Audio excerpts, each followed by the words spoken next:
Hey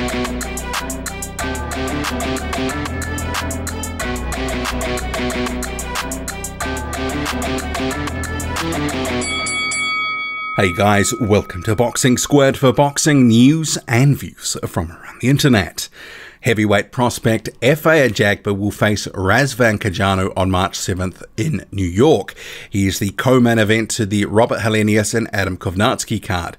So Ajagba, he had been announced as being on this card previously, but the opponent was not known. It is going to be Razvan Cojanu, and a couple of other fights have actually been added to the card. You also have Robert Alfonso, another heavyweight prospect, facing Carlos Negron, or scheduled to face him. We'll talk about that later in the video. And a heavyweight prospect, Steven Torres, has also been added to the card, opponent TBA. But I'll talk about the Alfonso and Negron fight, and obviously Ajagba now facing Razvan Cojanu. And the other fight, the fifth one on the card, already announced, Frank Sanchez Foray versus Joey Dawejko. But Ajagba and Cojanu, this is actually, in my view, a good piece of matchmaking, a good fight for Ajagba at this point in his career. And I know it's not going to make some boxing fans happy who are impatient and want to see Ajagba sort of foisted up against much tougher opposition. But I think what 2019 showed us about Efe Ajagba was that he's still a bit raw, maybe rawer than some people thought, and he needs more development. He obviously had a tough fight against Ali Erendemiresian, went all 10 rounds. He looked pretty decent in that, but he was quite hittable at the same time, but it was obviously a good decision win for him. And then he got dropped in a fight against Iago Kaladze, a fight he was dominating for the most part, but got clipped when he got a little bit lazy on the defensive end. And some of those issues on the defensive end, because he doesn't really move his head a lot and he seems to get hit quite a lot, he obviously needs to work on that. So a guy like Cojanu is the perfect opponent to actually sort of the stuff he's been working on in the gym, execute it in the ring.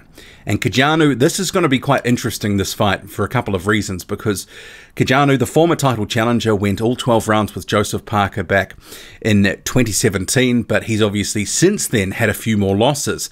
He was starched by Luis Ortiz in a couple of rounds. That was in 2018. He also lost to Nathan Gorman in a decision loss over 12 rounds, and he was starched by Daniel Dubois in a couple of rounds.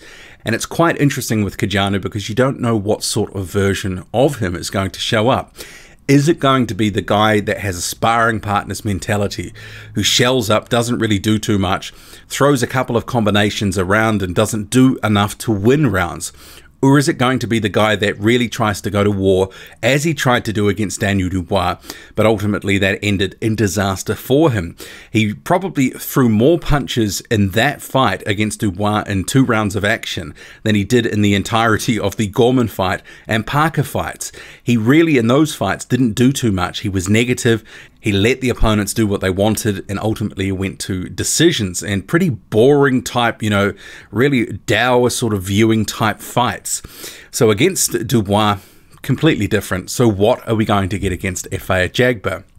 If he does try to, you know, really sort of trade with Ajagba, he could maybe find himself on the seat of his pants on the canvas like he did against Daniel Dubois, because Efe Ajagba will at some point find a home for his straight punches, which is a real weapon for him.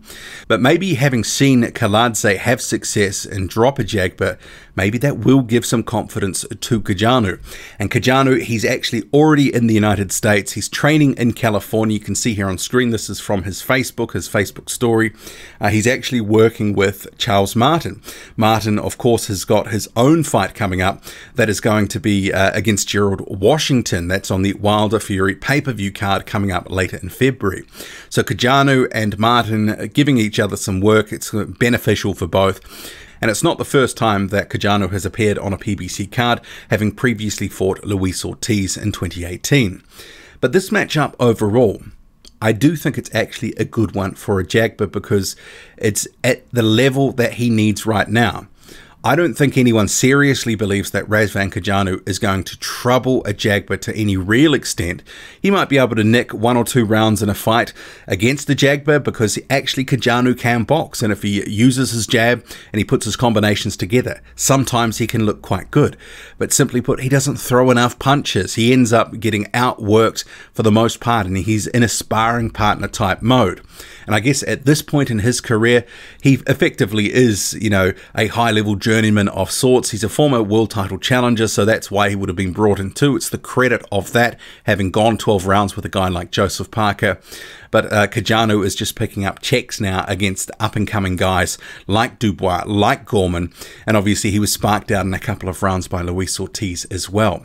But I think if we see some development from Ajagba in this fight, where there's maybe a bit more head movement, maybe he's a bit more defensively responsible, I think we can probably say at least he is developing.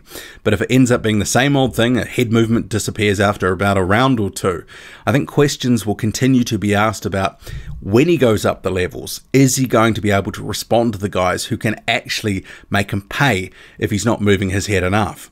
But I don't mind this fight at all. It's his 13th fight, and bear in mind he fought Daniel Dubois last year for Dubois' 10th fight. We get a bit of a common sort of opponent here, a comparison between the two. And as I said, when he fought Dubois, he tried to go to war with Dubois and ended second best. Ended up falling on his own legs. See here on screen. But the other fight on the card that has been added is Robert Alfonso versus Carlos Negron. And Robert Alfonso has a draw on his record. He's currently 19-0 with one draw. That one draw is against Iago Kaladze. And Robert Alfonso didn't look great in that fight against Kaladze. I actually thought that Kaladze won it, and he was a bit sort of, hard done by it not to get the decision there. And his opponent is going to be Carlos Negron. And Negron does have some pedigree. He's actually a decent heavyweight.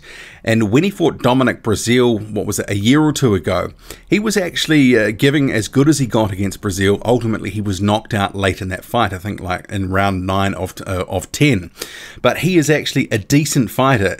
And this could actually be effectively a bit of a 50-50, because if the version of Alfonso that showed up for the Kaladze fight fights Negron, I think Negron could actually beat him. That could end up being a bit of a minor upset. I think Alfonso, the unbeaten prospect, is expected to win, but I think Negron is really in that fight.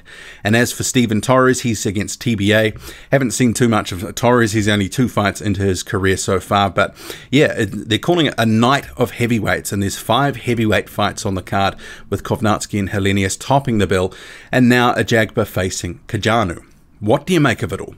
Drop a comment, loud and often, hit like, hit subscribe, follow me on Twitter, boxing_squared. I'm out.